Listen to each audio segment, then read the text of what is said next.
Welcome back to Sunday Vibes, one and all. It's me, Chris and Pat, back in the pub to answer your burning questions. The first one was sent in by Rustam. He says, if Lopetegui loses El Clasico, is he gone, Chris Hamill? Just wetting the lips, mate. Maybe. I mean, Rafa Benitez, his fate was decided by an El Clasico result, wasn't it? However, the fans didn't want him in charge, made it much easier for Florentino Perez. I feel like the fans are indifferent towards Lopetegui. I think they are aware of the glaring holes in their squad and maybe don't see it as all his fault. I don't feel like we can lay all the blame at Lopetegui's door. There is a massive gap up front, isn't in the absence of Cristiano Ronaldo. He was taking 8 shots a game last season for Real Madrid on average in the league, and that was around 30-40%. Mariano isn't going to be able to replicate those sort of numbers. He's a good bit part player. I feel like he was brought in to keep them ticking over till January or next year when they can hopefully pick up a star-studded signing like Neymar.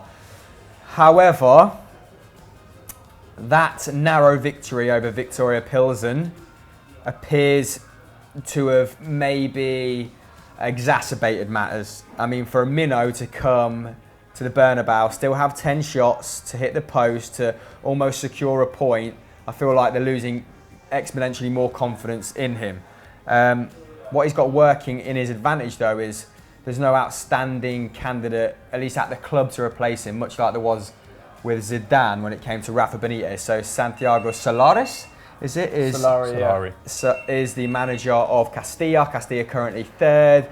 A lot of Real Madrid fans don't really rate the way he's handling the reserve side. So it would have to be someone who is currently free, someone that's high profile enough, and someone that's going to come in and sort out their problems immediately. Because, I mean, it makes sense to give Lopetegui time to fix it as opposed to bringing a manager who's ill-equipped to do so, right? So if they're bringing Antonio Conte, he could bring about defensive solidity pretty quickly, but might not supercharge those forward numbers. So I've got a couple candidates in mind, but what about you boys? What do you think? Should he go? And is there any outstanding candidate to replace him that's currently on the market? I think he's got to go. I think his time's passed. I'm surprised they didn't sack him pre-Victoria Pilsen, to be honest, and they probably should have got rid of him pre-Victoria Pilsen. I don't see them winning against Barcelona on the weekend. Is that at the Nou Camp?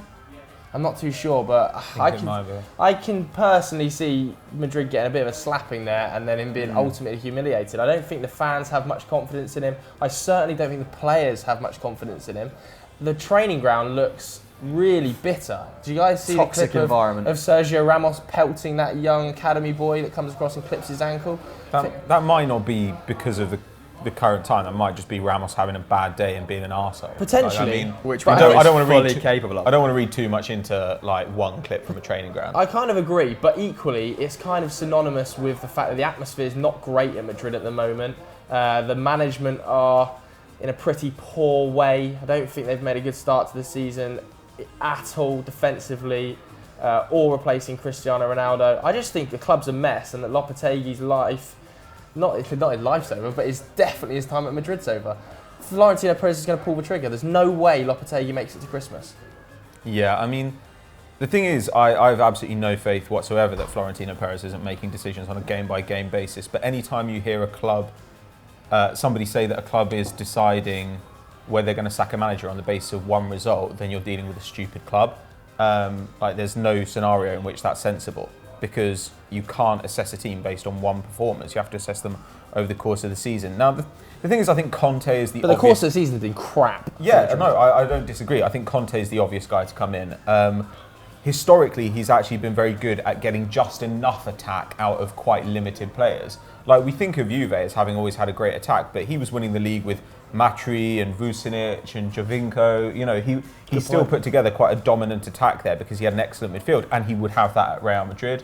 It's weird that even if they're not scoring enough goals on the front end, their defence should be incredible.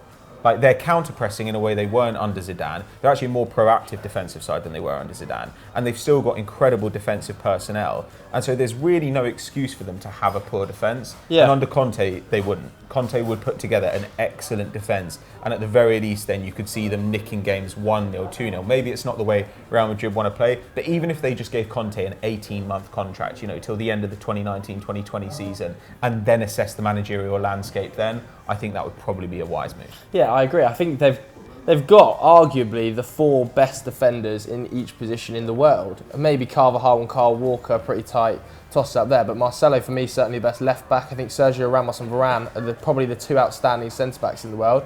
And they've got 2 brilliant goalkeepers behind them in Keylor Navas and Courtois. Arguably, for me, Keylor Navas should probably be starting in goal. Possibly. Over Courtois, although he is the big money signing. And then in midfield, it's stacked with superstars. So Lopetegui is clearly underperforming defensively from where he should be. And the attack isn't a coaching issue. Like, you could have a manager who will get more out of them. I'm not saying there's not more to come from the attack, but there's no way that you can turn their current personnel in attack into one of the best attacks in Europe. You simply can't do it. Unless Gareth Bale goes absolutely supernova and stays fit for the rest of the season, they are not going to have a brilliant attack. They'll at best have a very good one. So you may as well say, you know what, kind of the opposite of what we've said about Man United, where they're stacked at the front end and terrible at the back end, so they should go out and try and win games, 4-3. With Real Madrid, they're not stacked at the front end, but they've got an incredible defence. They should go out and try and win games 1-0. Yeah, I think one issue they will have though is, what was the relationship like towards the back end of the Conte-Hazard situation? Well, did they fall out? I seem to remember them falling out quite badly. I mean, he said that he's preferring things under Sarri, right? But I think any attacking player is going to say that. Conte's pretty rigid. I think that Real Madrid have definitely been tapping Hazard up. And another question that was sent in by Cream Spinach, he said, who should Real Madrid sign to become relevant again? And I think they will go for Eden Hazard. I think Eden Hazard will be the primo signing. And if that is to happen, signing, I don't see Conte coming in. Seems like a weird signing. I feel like that ship has sailed. Obviously, it doesn't help that Hazard is in the papers saying he'd love to play for Real Madrid, that his future isn't certain at Chelsea. But for 150 million, now, with another year on Hazard, I don't see Real Madrid going all out in the same way they probably would have this summer or the summer before for a player like that. We know that they needed to share Ronaldo's output across the front 3. Karim Benzema's purple patch at the start of the season appears to be just that, because his shot numbers have kind of declined since. Still scored in the Champions League. I believe that was probably only his 5th, 6th of the season, despite scoring 4 in his first 5 or something along those lines. Asensio is maturing but can't carry an attack in the same way that a fit Bale can. You're right, but you can put an attack together.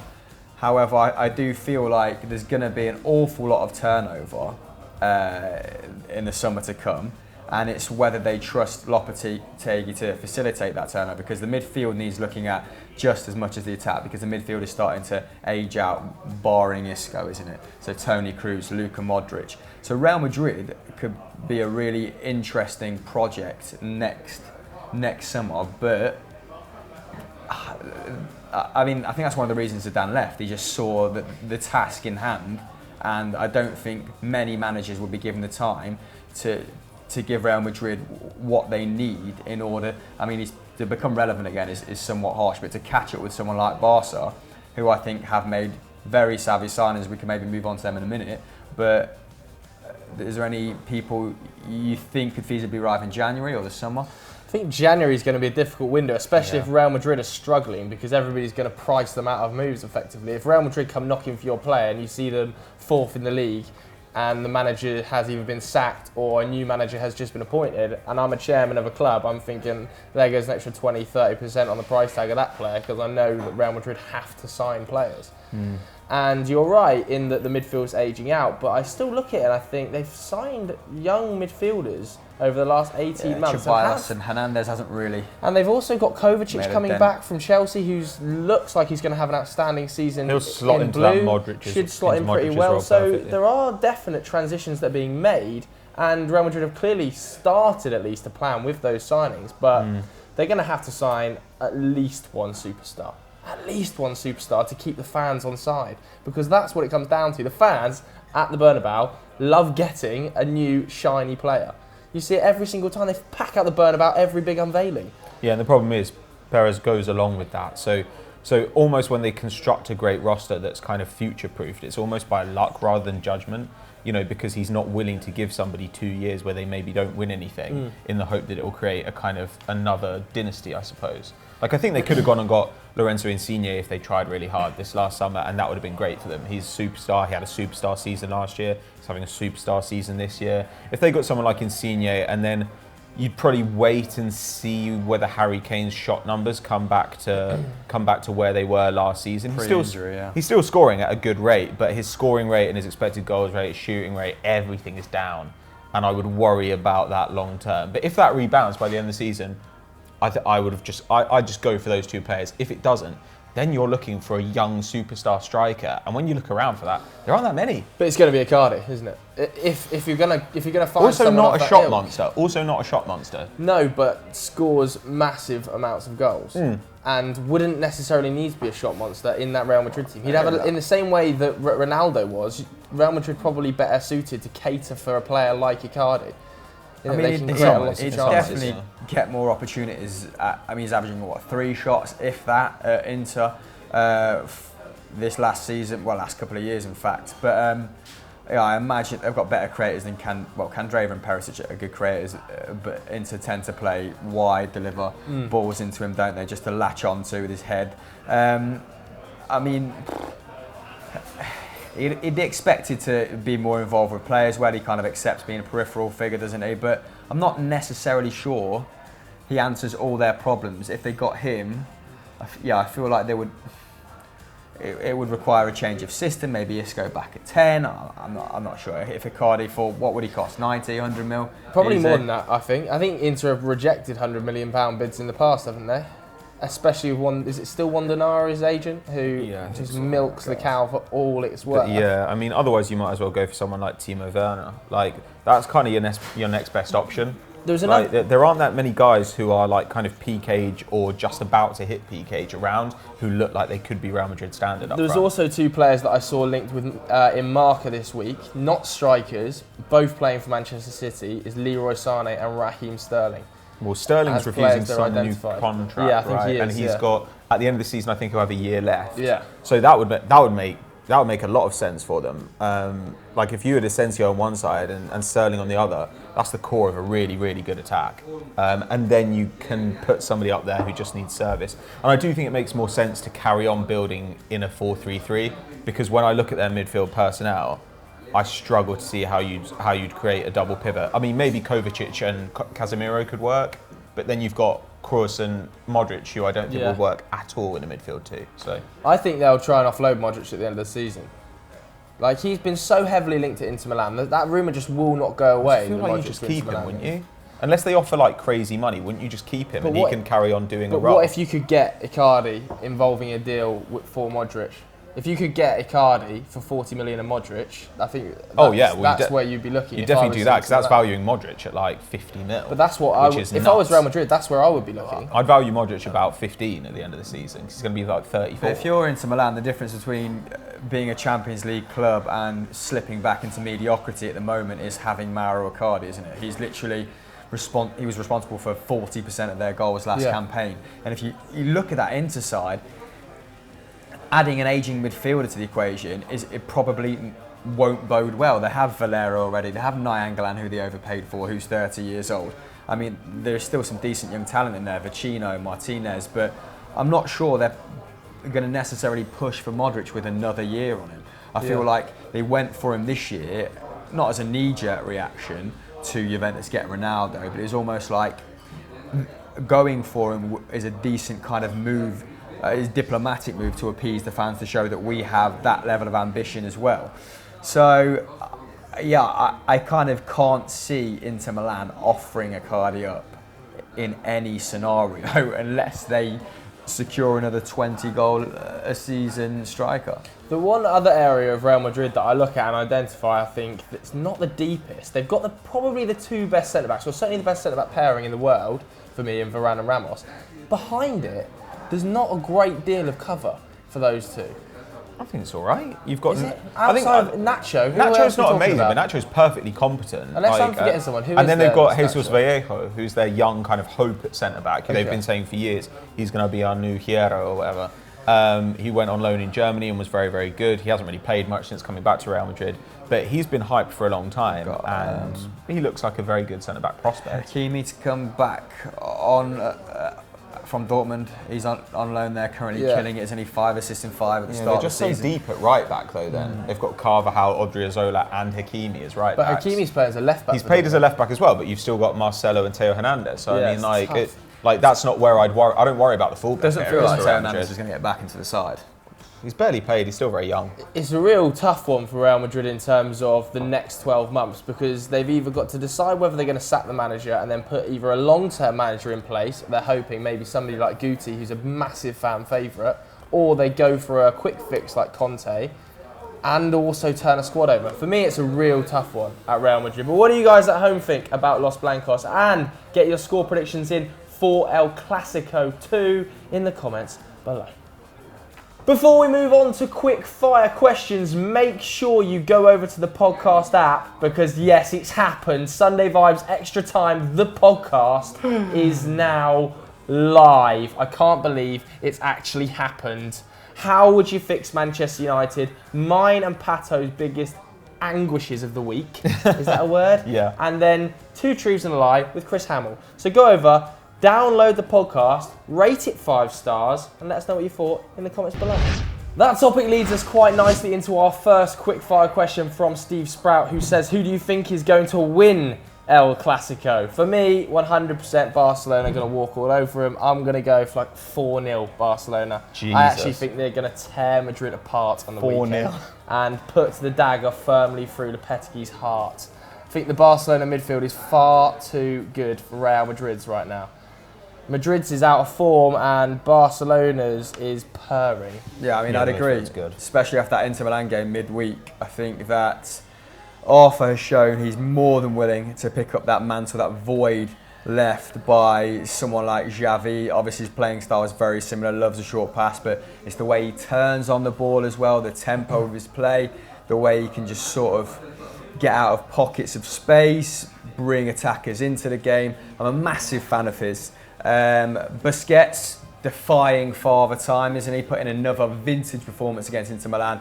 And Rakitic just continues to fill in the gaps. Those 3 just kind of really complement each other in a nice, organic way. We saw it against Inter Milan again. Coutinho didn't have his best game, not entirely effective coming off the left wing. Rafinha played out of position on the right-hand side, but kind of Sergio Roberto was really bringing the noise on the right-hand side, so he kind of slotted in centre, working off of Suarez.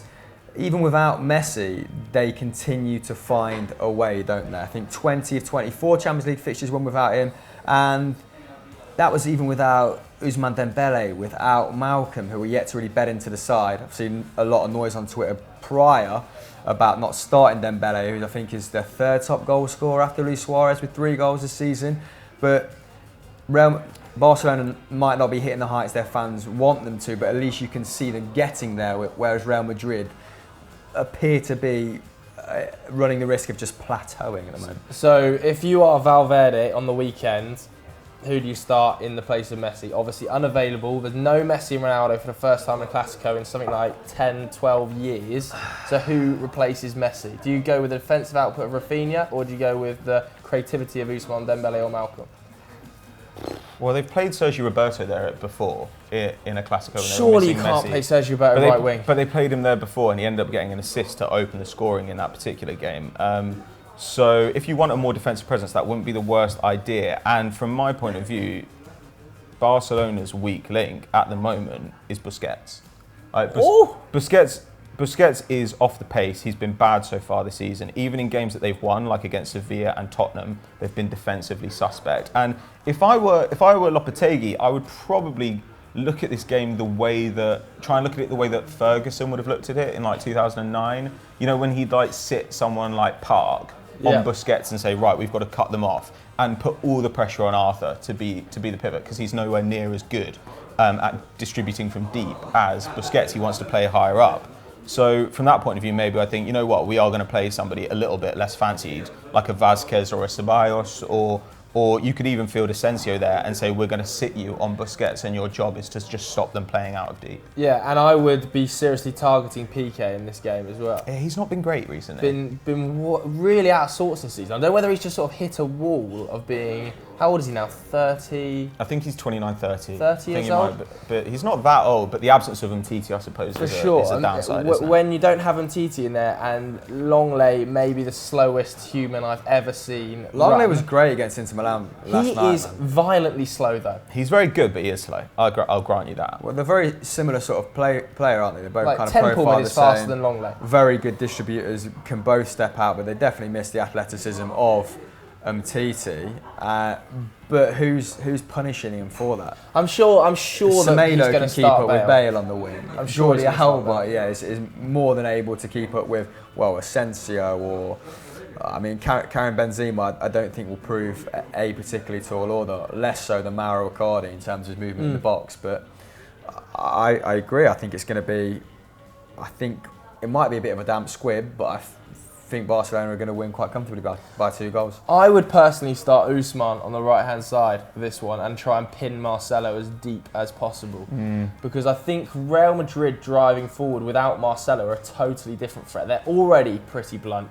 It took Marcelo on the weekend to really start driving them forward. He was picking the ball up in ridiculous areas. He was almost a number 10 at times on the weekend. His goal was testament to that as well. Fantastic finish. But if you can pin Marcelo back in that left-back position, because he's worried about Ousmane Dembele's frightening pace, I would try and do that. I would go pretty attacking if I was Barcelona on the weekend.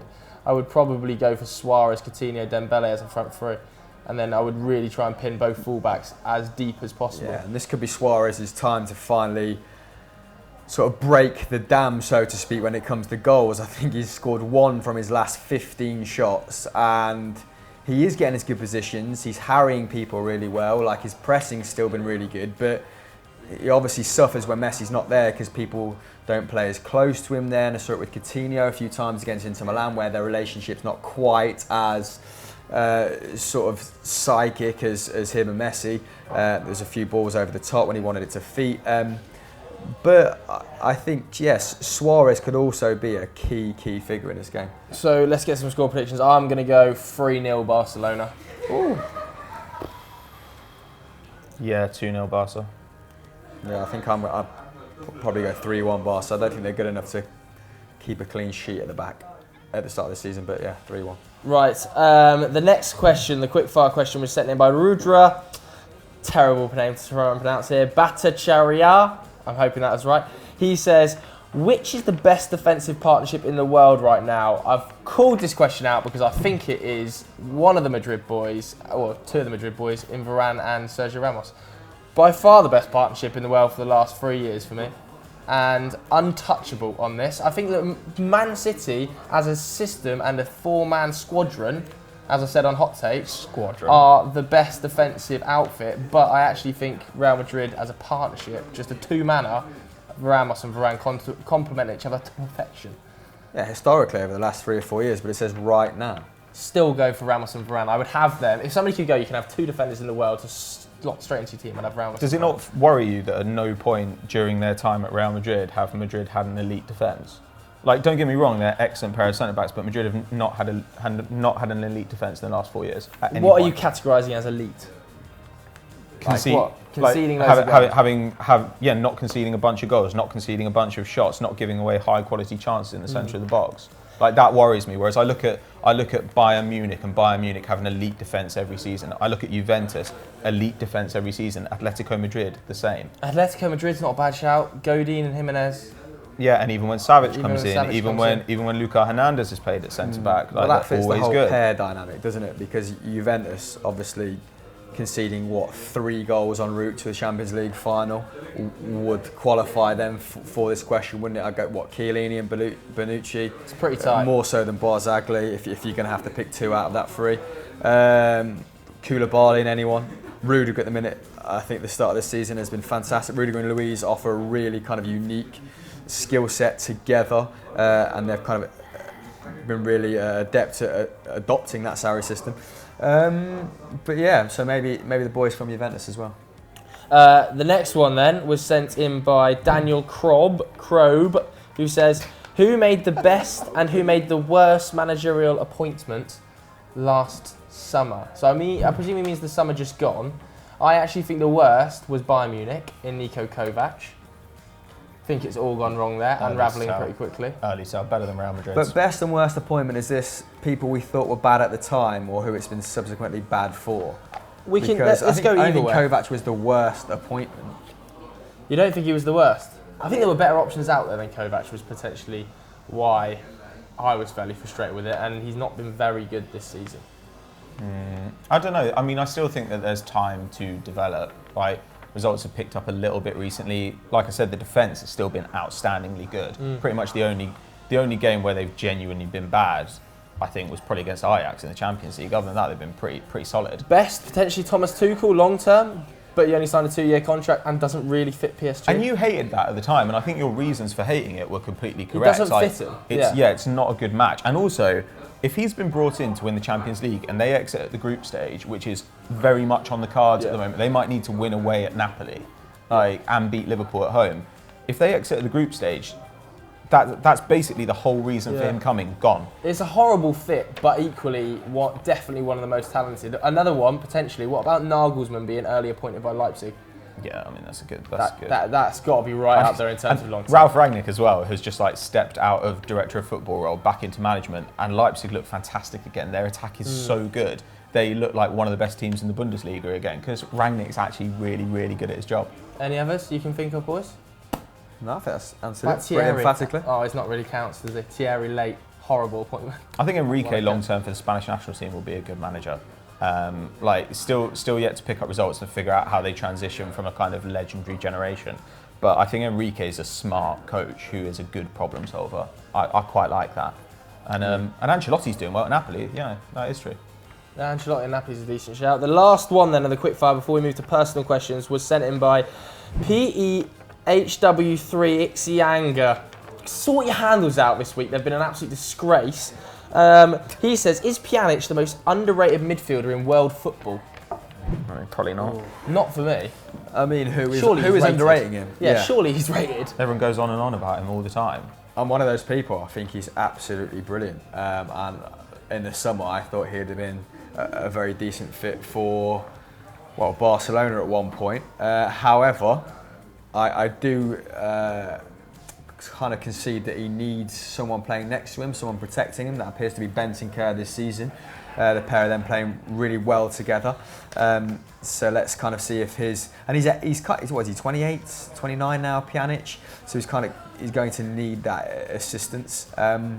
I just think he's the brain of that Juventus midfield. Really good distribution, great short game, intelligent. I think they'd be significantly worse off without him. I think he's one of their most crucial players. I'm struggling to think of many underrated midfielders now in world football because everybody hypes everybody so much. You're either absolutely amazing or you're absolutely awful. There is no middle ground. Though I think really anymore. I think sometimes as people who kind of read about football every day, we don't necessarily realise what the average fan knows about a player though. So I think, for instance, I don't know how much the average fan rates like Saul at Atletico Madrid, and he's amazing. He's so good. He's good at everything. Real threat. In fact, he was the only person who looked like doing anything of note as they got absolutely battered by Borussia Dortmund last night. Axel Witsel, who we've always kind of thought was and to be fair, his career does kind of back up that view. He's been amazing this season for Dortmund. He's been so good for them. Really good defensive presence, great passer, and just an intelligent reader of the game. But to me, the answer is the same as it is pretty much every year. Who is at the heart of what is currently the best team in Europe? David Silva. Fernandinho. Oh, yeah, it was always going to be a City boy. Fernandinho, most underrated? Fernandinho. Well, he's more of a midfielder than David Silva and De Bruyne, I think that's why. Yes, those guys are playing in kind of more interior roles than they used to, but Silva particularly is still finding himself in the box a lot, whereas Fernandinho is a guy who pretty much runs that midfield on his own. He's the one indispensable member of that team, or at least we assume he is, unless he gets injured, then we'll find out whether he is. What about Casemiro? doesn't really get many plaudits in that Madrid side. How many Champions Leagues he picked up now? At least 3, I think. 2, 3 maybe. Casemiro, not a bad shout, I think, for most underrated, you know. Protects Modric and Kroos a lot. When he's not there, they seriously miss it. I think, similar to Kante receiving plaudits for being a very good defensive midfielder with massive output, I think over the last couple of years, people's perception of that kind of player has changed and they realise the value of that player. Hence, you know, Kante winning individual awards, Casemiro.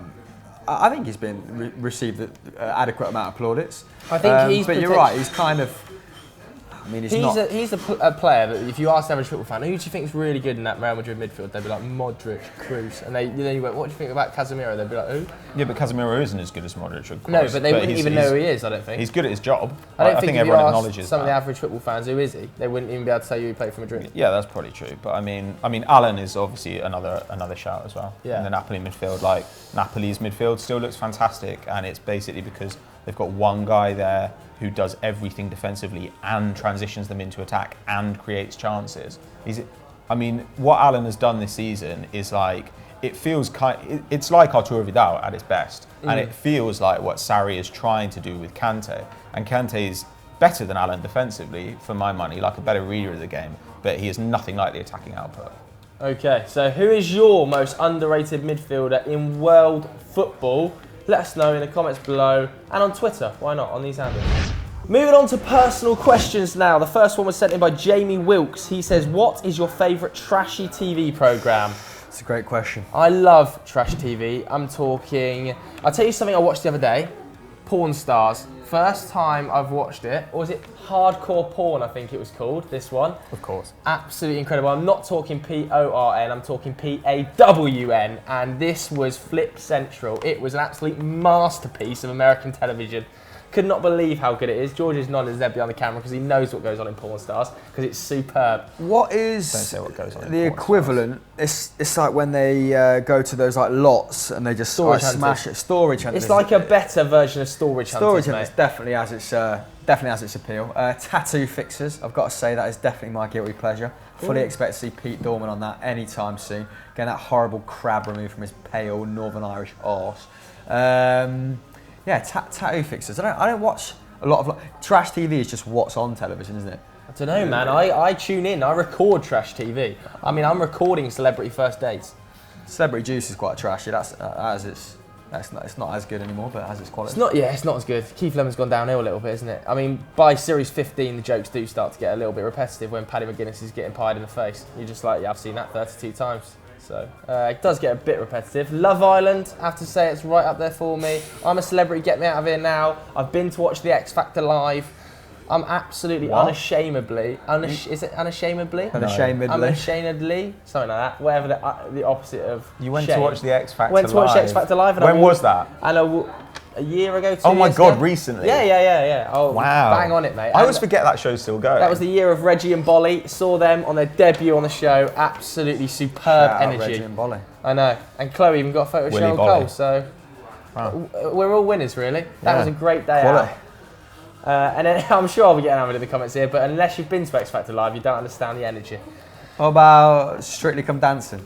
No, not a big Strictly Come fan. What about I was when I was the younger, ice one? but the ice one, Dancing on Ice. Been to see it live. Not as good of a spectacle as X Factor. I'll be You've honest. been to see that live as well? Yeah, Dancing on Ice. It really is in the Jesus. arse end of nowhere, the Dancing on Ice studio. It's on an airfield, and unfortunately, our tickets, because we arrived late, we got put backstage. How was We Big didn't Phil really get the Schofield? atmosphere. Charming as ever? Yeah, he was a nice guy, Yeah. Schofield. Came round, said hello to Consummate everyone, took pro, a few selfies. A lot Is he of the white? makeup. Is he the white-haired guy? Yeah, a lot of makeup. Yeah, going on. he's like Stephen Mulhern's dad. That's why you like him. Yeah, I do. I love Stephen They're Mulhern. very similar plastic. There's another classic boy example. Britain's Got More Talent. Oh, Huge Jesus Christ. show, in my opinion. Catchphrase, don't mind it. Face. Still happening. I can't believe this is still happening. We should have timed how I long could you've been going. rattle off another This 10. is genuinely impressive. I sat through 3 episodes of Sort Keeping Up of. with the Kardashians last week, and I'm fairly keen to watch more. But let's move on before I just list about 200 trash TV shows. Stuart the Best says, this one's for personal cues. He says, what is your favourite form of potato? I feel like we've answered it before, but if we haven't... Can we ever answer this too many times?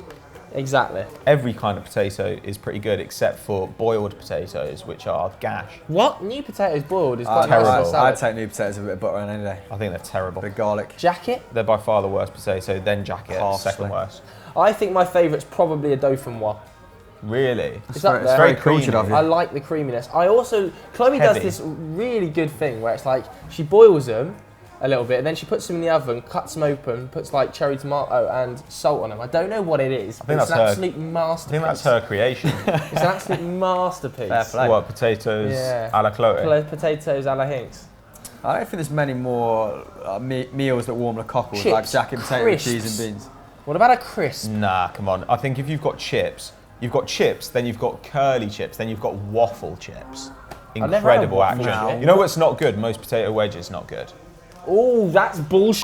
Most potato wedges That's are not good. serious Spicy bullshit. Cajun Spicy wedges. potato wedges A good is one, but great. they're the never one. crispy enough. They're never that good. They are never crispy enough, Mashed yeah. potato, good. Roast potatoes, sensational, as we all know. Potatoes boulanger, they're good. Potato parmentier, they're good.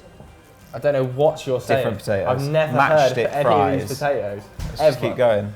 Do you ever have those potatoes? Potato that you cakes, microwave? tatty scones. You ever had those chips that come in a cardboard packet, a bit like a cigarette packet? Yeah. And they're The crinkle super cups. square. No, they're super Oh, square, okay. and they're separated by a bit of paper, and you can put them in the microwave for 2 minutes, and they come out real crispy. George is laughing on the They camera. come He out knows crispy? He knows exactly The what I'm box is talking about. wet when you take it out of the microwave. It's not wet. It's actually not. It comes out, and it's like a cigarette packet filled with about 20 chips, all individually separated, and you put it in there. It's like 3 minutes. Take That's it out. It's some a ruthless uni shit. vibe. What I'm about telling you. tater tots?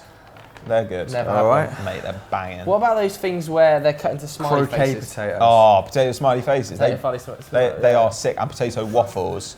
I Solid. never had those. I saw George have chicken wings and waffles That's last a- week. Yeah, but that's like dough waffles, right? They're different from Yeah, potato dough waffles. waffles. Yeah, dough waffles. But also good order. Well done, George. Let's go to the last one then. This was sent in by King_Thierry14. He said, "What's the most awkward/uncomfortable situation you have been in your life?" Other than this episode. Other than this episode, that's a pretty tough one, to be honest. I think potentially last Friday, actually, on that balls up shoot. That was pretty That's coming uncomfortable out for today, me. isn't it? That's So you can coming out plug that. today. So this is a plug for Balls Up's Halloween special. If you want to see me cry on camera and have a panic attack, please go ahead and watch that. Because I'll be honest, I've absolutely humiliated myself. We'll put a link in the card now, but all I'll say, it was the worst night of my life. Tears came out, I had a panic attack, and it probably went too far in terms of pranks, didn't it? It was that Sav, Myth, and Georgia. I mean, horrible. I was on the phone to Chloe crying. That's not the first time. I mean, another uncomfortable situation where you had to tell your mum that Chloe wasn't pregnant. Oh yeah, let's leave that alone though. That was horrendous. I'd send her flowers after that. Never prank call your mum saying your girlfriend's pregnant on camera because she doesn't find it funny. Probably not worth it, is it? Though it probably was not. objectively funny. I mean, it wasn't. Well, to me. I mean, for 2 weeks, probably the guiltiest 2 weeks of my life. But I've been, yeah, it's not pretty good. Either of you two got a suggestion before I just humiliate myself? I think, how can you follow that? How can you follow that prank and, you know, the whole girlfriend thing? I think you should wrap it up. Yeah, should we wrap it Move up? on. Okay. So that was it for this week's episode of Sunday Vibes. Lads, what should the people do next? Check out Stat Wars The League, which is obviously still in full effect over on Euro Football Daily. It's getting tense. I hope you watched the Football Social yesterday, and obviously make sure that every Saturday that there are Premier League games, make sure you tune into the Football Social here on our YouTube page, and check out our coverage of all the 3 o'clock kickoffs, because it's always at Scintillating. worst a 6, at best a 9. Bang. Nailed it. Anything Check else, out Hamill? the winners and losers tweet as well. Contribute to it for Monday's shows. So look out for that in your timeline. Bye And now. download the podcast.